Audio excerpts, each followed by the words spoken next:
देखिए, जो एक्साइज के हेड की बात करते हैं, जिसको कि ट्रेजरी के रेवेन्यू हेड में 0039 हेड करके चलान के थ्रू जिसमें पैसा जमा होता है, जो कि हमारी शराब के बिक्री और उससे संबंधित लगने वाले किसी तरह के कर और उपकर, जिनको कि एडिशनल सेस कहते हैं, उस तौर पे मैं आपको बताना चाहता हूँ कि गत वर्ष हमारे राजस्व अर्निंग की बात करते हैं तो हमारा लाइसेंस फीस के तौर पे वर्ष 2023-24 में 231 करोड़ रुपए हमने एकत्रित किए थे। अच्छा, जो कि हमारी प्रति बॉटल शराब, विस्की और शराब, कंट्री लिकर, आईएमएफएल और imported liquor, fruit wines, cider और आरटीडी और जिसमें अपना बियर, ये सब चीज़ों के ऊपर लगने वाली किस तरह की लाइसेंस फीस थी। ये तो सरकार का सीधे तौर पे राजस्व का एक हिस्सा बनता है। उसके पश्चात सरकार विभिन्न प्रकार के कार्यों को क्रियान्वित करने के लिए उपकरों का इसमें भी प्रावधान रखती है, जिसको कि हम एडिशनल सेस कहते हैं,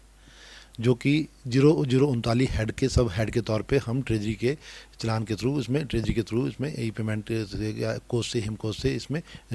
इसकी रिकवरी करते हैं। उसके उसको अगर उसके निर्धारण की बात की जाए तो प्रति बोतल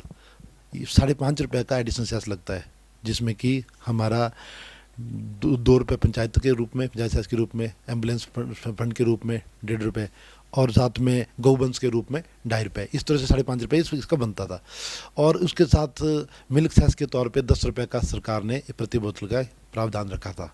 तो क्योंकि पिछला वर्ष अभी बीत चुका है, उन अकाउंट्स की रिकन्सिलेशन समाप्त की जा चुकी है, इसलिए मैं आपको अभी बताना चाहता हूँ कि गत वर्ष विभिन्न प्रकार की मादक पेय पदार्थों का जो बिक्री हुई थी वो जिला कुल्लू में 91,21,000 और 421 बोतलों की बिक्री हुई, जिसके अनुसार हमारे यहाँ पे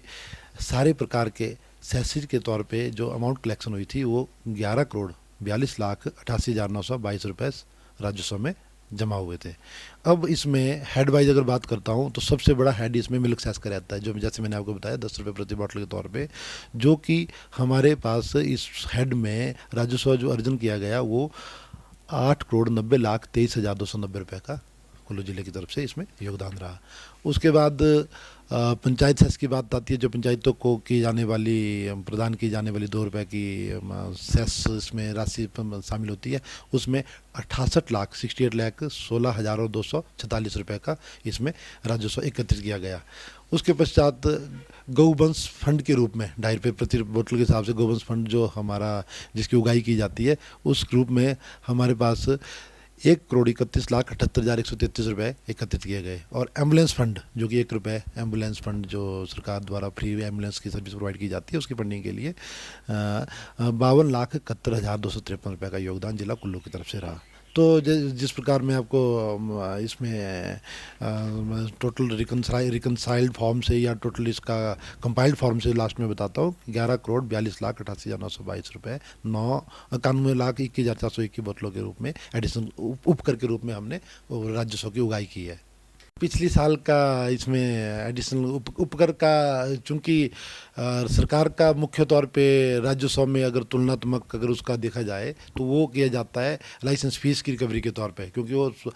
राजस्व का हमारा मुख्य स्रोत रहता है। उस हिसाब से उसके साथ तुलनात्मक हमारा एक आंकड़ा इकट्ठा किया जाता है। लेकिन इसमें क्योंकि बोतलों की बिक्री बढ़ती घटती रहती है उसके अनुसार, लेकिन सेस का मिल्क सेस, जैसे मैंने बताया, मिल्क सेस एक नया सेस इंट्रोड्यूस किया गया था जो कि 10 रुपये प्रति बॉटल के हिसाब से था। तो निश्चित तौर पे पिछले साल के मुकाबले में ये तो राशि बहुत अधिक पाई जाएगी। क्यों? क्योंकि 10 रुपये प्रति बोतल और 120 रुपये प्रति पेटी के हिसाब से काफ़ी बड़ी राशि अधिक बन जाती है। तो मैं तो ये कहूँगा कि बोतलों के हिसाब से तुलनात्मक आंकड़ा तो नहीं है, लेकिन निश्चित तौर पर ये बहुत बड़ी राशि है जो कि 11.5 करोड़ के करीब बैठती है। हाँ सर, पीके सेस सरकार ने प्राकृतिक खेती को प्रोत्साहन देने की दृष्टि से एक नया सेस इंट्रोड्यूस किया गया है, जो कि इस प्रकार के 15.5 रुपये के जो मैंने आपको उपकर बताए उसके अलावा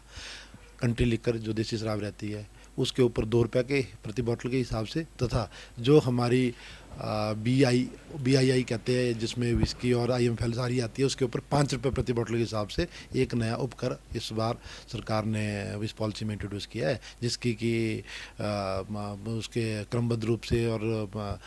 उसकी रिकवरी लगातार की जा रही है, जिसका कि आंकड़े इस वर्ष के पश्चात मार्च 2025 में हमारे पास आ जाएंगे कि टोटल हमने कितने इसमें राजस्व एकत्रित किया है।